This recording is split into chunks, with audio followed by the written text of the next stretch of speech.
Governor Jerry Brown comes to San Diego to pitch his tax proposal on the November ballot. Hi, I'm Dwayne Brown. The story coming up on KPBS Evening Edition. I'm Peggy Pico. Also ahead, my one-on-one conversation with Senator Dianne Feinstein and the challenger for her Senate seat, Elizabeth Emken. If I had one wish, what would it be? To not be burned, but sometimes I like it. A San Diego nonprofit is helping young girls overcome severe burns. We'll introduce you to Angel Faces.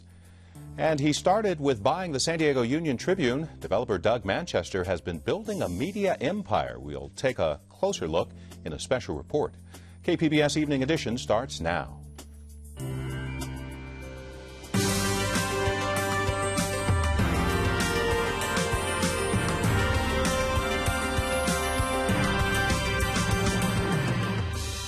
KPBS Evening Edition is made possible by Joan and Irwin Jacobs and by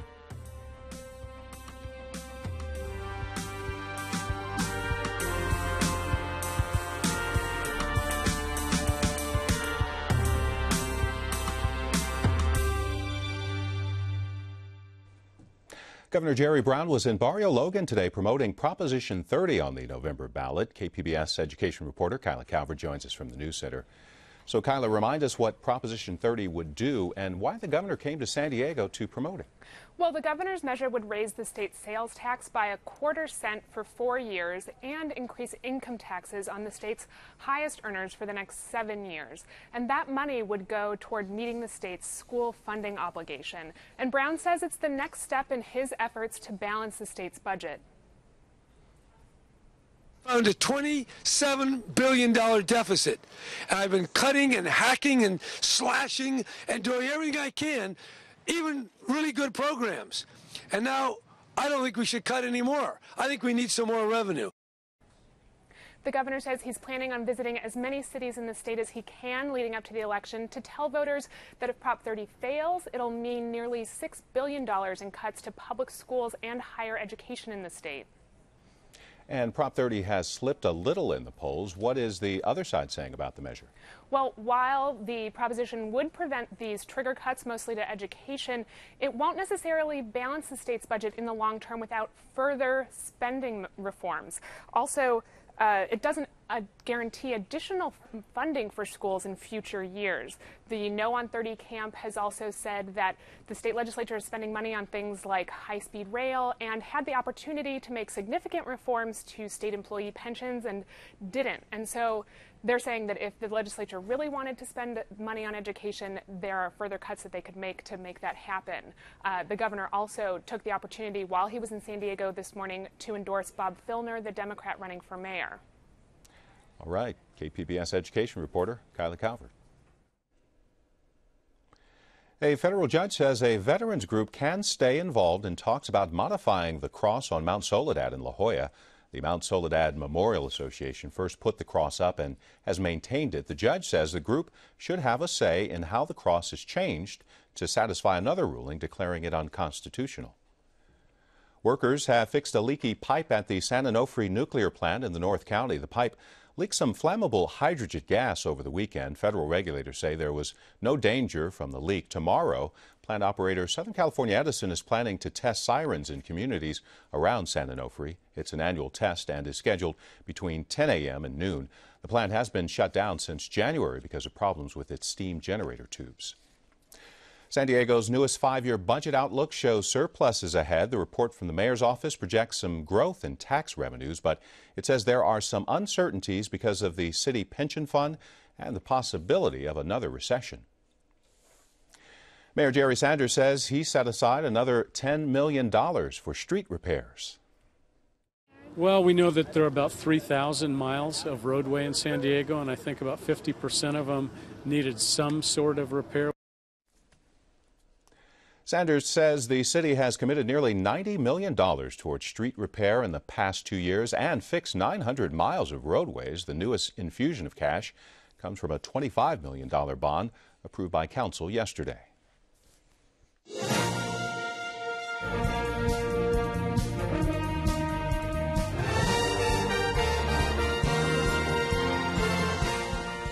A mistake on the ballot for the city of San Diego may lead voters to believe they have more options than they actually do.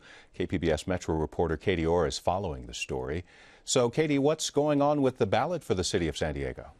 Dwayne, the ballot for the city mistakenly provides space for write-in candidates, but San Diego doesn't allow write-in options in the general election. So County Registrar of Voters Deborah Seiler says the option should be ignored because any write-in vote will not be counted. But she says it shouldn't cause too much trouble because there are no active write-in campaigns actually going on. And why is the write-in option there if you can't use it? Well, Seiler said the city did not confirm the registrar should remove the write-in spaces before the ballot had to go to the printer. But the San Diego city clerk said she's comfortable and confident that the city made it clear no write-in option was available for San Diego.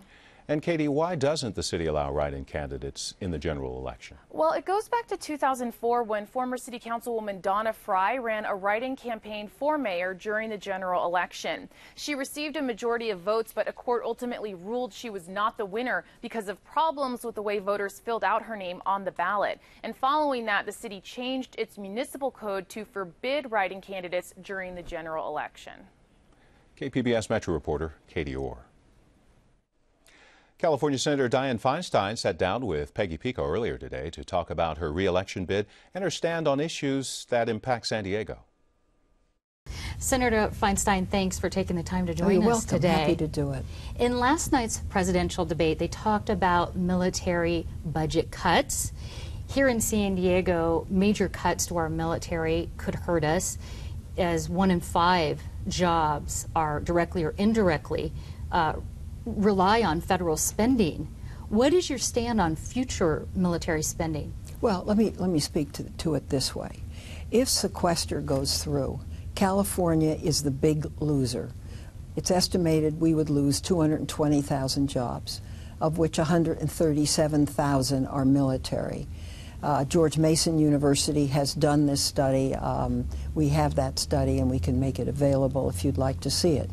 Having said that, there is no question but that San Diego is a city that's hurt, and I'm aware of this, and that's why I think sequester is a terrible idea, and we have to prevent it, and we have to prevent MEDAC's cuts. And so what I've proposed is that we keep the tax cuts under $250,000. The first $250,000 of somebody's income has the tax cuts. Above that, it does not have the tax cuts. We embrace the formula of Bowles-Simpson, which is the long-term deficit reduction plan combined with tax reform. And we do 1/2 of sequester. That changes what is a $109 billion cut across the board into a $55 billion cut. But we don't do it by MEDACs. We do it by scalpel. And that would give each of the appropriation committees the opportunity to look at your portfolio. If the Defense Committee would look at this, they would have an amount they would cut, and they would use discretion in how to cut it. And I think that's the best option there.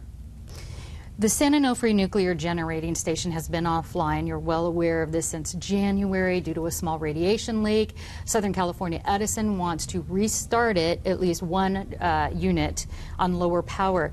Do you have any concerns about restarting that one reactor unit? I have followed this as closely as I can. I've been there twice.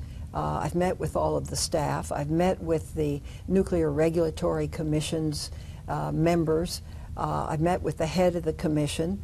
I've met with the CEO of the company, Ted Craver, who has kept me really up to date. What Southern California Edison is asking to do is start up the one reactor at 70% for 5 months, and then shut it down and evaluate those few dents or ruptures in the steam generator that have been plugged. This is really up to the Nuclear Regulatory Commission. Southern California Edison, will not proceed and cannot proceed without the specific assent of the NRC. And the NRC, up to this point, has not given that assent. And from a statement, you've been in close contact with them throughout this process since January through the testing, and you're relying on, yes. on those yes. correspondence. Yeah, I have a lot of concern about these steam generators. They were faulty to begin with, and I think there is a big liability issue with the manufacturer. That doesn't solve the problem, however, and the problem is really a technical one, and that is whether plugging works, and that has to be decided by the Nuclear Regulatory Commission. I do not believe that the Commission would make a judgment that did not have safety at its first and only priority. We've talked about a lot of issues here today, but I do want to bring up this. You were recently quoted in the San Francisco Chronicle as saying, quote, "You think your greatest strength is finding solution where there is opposing sides." You've been called a bridge builder by both sides of the aisle. What is the most pressing issue, if you could name one, partisan issue that you would like to build a bridge for and solve if you were reelected? It's immigration reform. I really believe that. That's one of them. I wouldn't say it's the most partisan. Well, it is the most partisan, that's no question. But cybersecurity is another one. Cybersecurity is partisan. That's something that you need to yes, sort of... Yes. We did not have 60 votes to move ahead with a cybersecurity bill, which is vital to the security of this nation. And we're trying right now with the part of the bill that I had something to do with, which is the information sharing part, to work with the House Intelligence Committee to see if we can make it more to their liking and then pick up some votes in the process. And what about immigration, briefly? Well, immigration, we have a very broken immigration system. And I've had a bill for 10 years now to bring farm labor a consistent supply of labor. The fact of the matter is, it's all undocumented, and it's not unskilled, it's skilled. But the only people who will do this work are those who are undocumented. And I've had a devil of a time to get it through. So I am very hopeful that there will be a breakthrough, that we will be able to pass that we will be able to take the people that live in the shadows today and bring them out of the shadows and give them a workability in terms of some form. It wouldn't be a green card originally, but some form of card that allows them to work legally in this country. All right, Senator Dianne Feinstein, thanks again. Oh, you're welcome. Thanks so much. Thank you. Now, due to a scheduling conflict, Elizabeth Emken, the Republican-endorsed nominee running for state senator against Feinstein, was unable to join us in the studio, but she was able to talk with Peggy Pico via Skype about her plans if elected. Elizabeth Emken, thanks for joining us. Now, Ms. Emken, you're a somewhat unfamiliar face in the political arena, and you say your role as Vice President for Government Relations at Autism Speaks has prepared you for the Senate. Tell us how. Oh, I'd be happy to. And, you know, I am an unfamiliar face, you're right, but of course that's the purpose of a campaign, so we're doing everything we can to get the word out. Peggy, I've actually had two careers. My first career was at IBM, cost and financial management for IBM US. My second career was a draft when my son was diagnosed with autism, and I founded and ran the government relations department at Autism Speaks. From there, I've done multiple pieces of federal legislation. I had a great team. We've done bills in 30 different states around the country. I know how to take good ideas and turn them into sensible law, and really decided I was unhappy with the performance of Senator Feinstein and threw my hat in the ring. All right. During last night's presidential debate, the issue of cutting the military budget was discussed. Major military cuts could impact 1 in 5 jobs here in San Diego. What is your plan to improve the local economy if sequestration happens? Well, first of all, I don't think sequestration will happen, and I certainly would recommend everyone vote for me. And Dianne Feinstein has clearly been part of a Senate that's really kind of atrophied and has been unable to get us a budget and get our fiscal condition under control, which has, of course, led to this fiscal cliff. I believe every element of the budget needs to be examined, everything. There's nothing that should be taken off at the table. I actually think I'm in a unique position being the parent of a severely disabled adult to go back and especially look at the entitlement systems, the Medicare, Medicaid, Social Security. And I believe we can make adjustments to these programs, make adjustment to domestic discretionary spending. I think there's some domestic defense administrative areas that can be cut. I believe we should be looking at the entire budget and looking for ways to streamline our operations. That's what I did for IBM US. You've been a critic of Senator Feinstein's management of California's water, especially to farmers. What would you do differently? Well, first of all, I would say that Dianne Feinstein has no record of accomplishment on water at all. She's been talking about it quite a bit for 2 decades, but hasn't moved the ball down the field.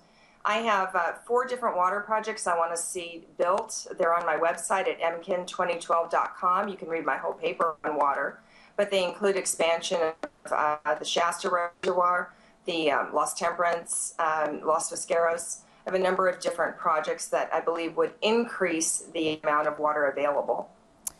Here, close to San Diego, the San Onofre nuclear generating station has been offline since January due to a small radiation leak. There are talks of restarting one of the reactors. Do you have any concerns about that restart plan, and where do you stand on nuclear power as an energy source? Yeah, I don't know the condition of San Onofre. I mean, I've not been briefed on that, so I don't know the exact condition of it. But what I do know is nuclear technology has advanced dramatically in the 42 years that Senator Feinstein's been in office. I think some of her views on energy technology in general are antiquated and need to be updated. I believe we have an opportunity, certainly, to look at new systems that are available, new technology that's available in nuclear power. I would be very interested in knowing more about San Onofre in particular, though, and to see what upgrades it might need. Okay, you briefly talked about your son, Alex. I believe he's 19 and on the autism spectrum disorder. If elected, what would you do to maintain social service programs for people, adults like him, Medicare and Social Security, while balancing the budget? Right. Well, first of all, there's many things that have to be done right now for our disabled community. You know, everyone thinks that somebody's watching out for the kids and making sure that they have what they need, and the truth of the matter is that it couldn't be further from the truth. One of the first things we need to do is repeal Obamacare. I will tell you that it is bad for individuals with autism. Anyone needing habilitative and rehabilitative care will suffer under Obamacare. That's my first priority. What I do believe we need to be doing more for adult services for individuals that are disabled. I would like to see programs that encourage private business to hire these individuals. I believe there's a very appropriate role in the tax code for incenting behavior. The difference between my views and someone like Senator Feinstein, who believes in the government should just be providing all of these programs, I believe in incenting business to provide opportunities for everyone, including the disabled. And I think there's going to be a big opportunity to address that in 2013 when the U.S. Senate takes on the very large task of overhauling the federal tax code. All right. Unfortunately, we are out of time. U.S. Senate candidate Elizabeth Emken, thanks for talking with us.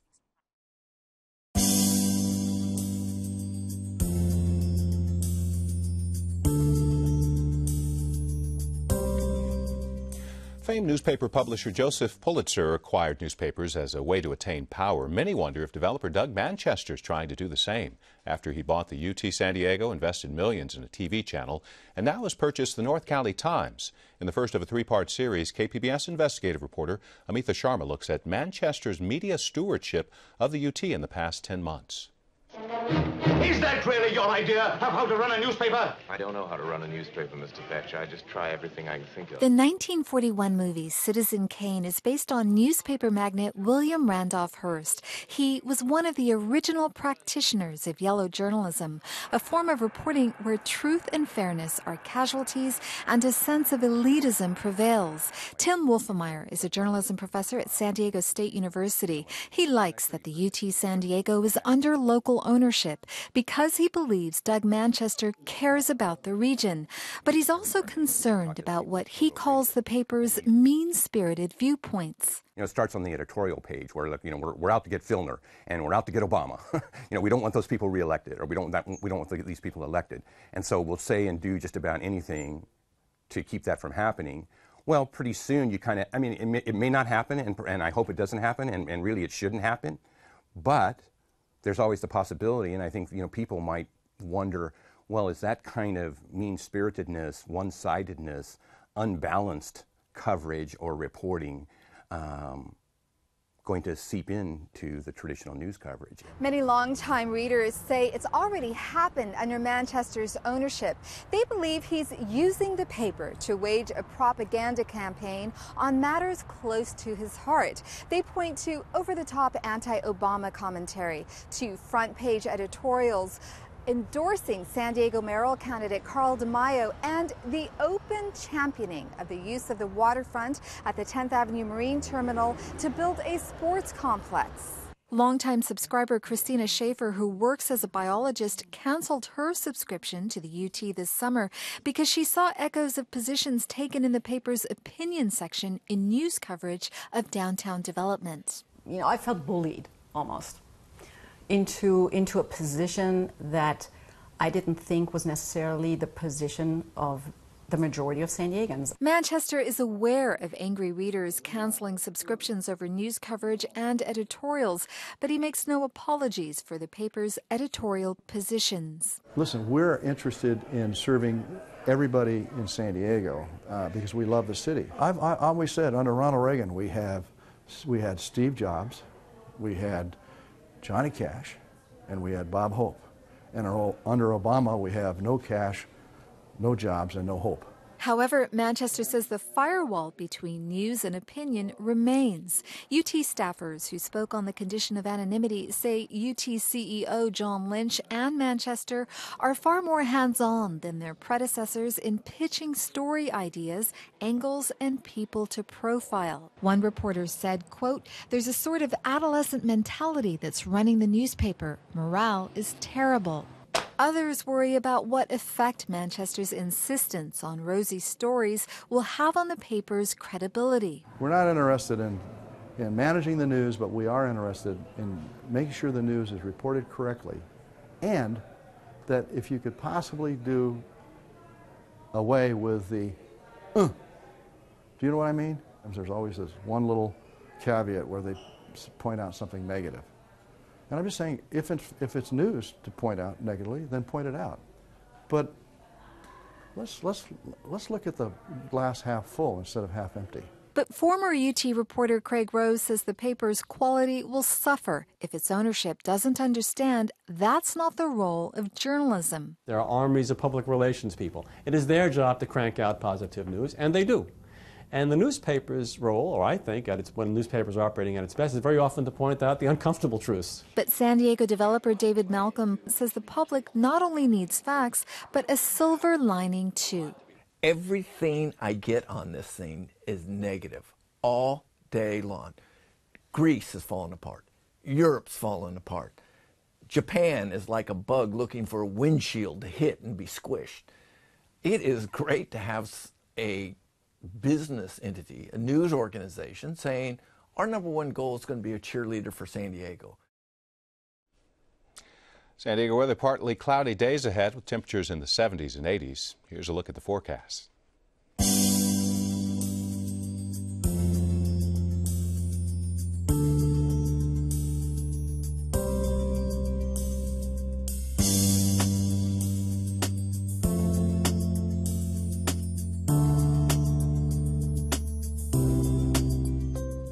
A San Diego program called Angel Faces has been transforming the lives of young girls for 10 years now, giving them the confidence to overcome the rejection associated with severe burn or facial disfigurement.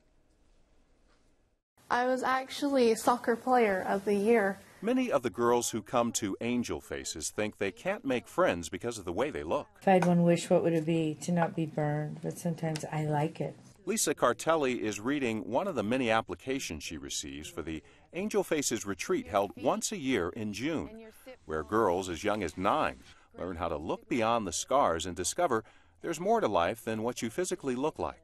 That's what's so beautiful, because when you do make that decision, that good grief, you know, my hands, my face, my back. But if I found a sense of humor and I learned to do something really fun and I was fun to be around, people would soon forget about the burns. I wouldn't be the burn girl. Cartelli was the burn girl growing up. At age 9, she was severely burned over 50% of her face and body in a natural gas explosion at her grandparents' home in Detroit. Today, she doesn't even like to use the term burn survivor. It's not more important that you're a daughter or you're a sister or friend. Girls come from San Diego and throughout the country for the program. Cartelli says they may enter the one-week retreat with heads down, but leave with a sense of hope and purpose, even changing how friends and family look at them. People around them are so guilt-ridden, their families, their parents, the doctors, the nurses, that they'll give and give and give. And that's not what they need. They need the teachings. They need to learn how to build the strength, not put a green Band-Aid on it. Cartelli actually started San Diego's Camp Beyond the Scars for kids with severe burns in 1992. And Angel Faces is her way of advancing the program by providing licensed therapists, corrective cosmetic surgery, and lots of love. Cartelli says Angel Faces is in need of corporate sponsors to grow, and they would also like to start a program to help boys with severe burns. And you can find tonight's stories on our website, kpbs.org/evening edition. Thanks for joining us. You have a great night.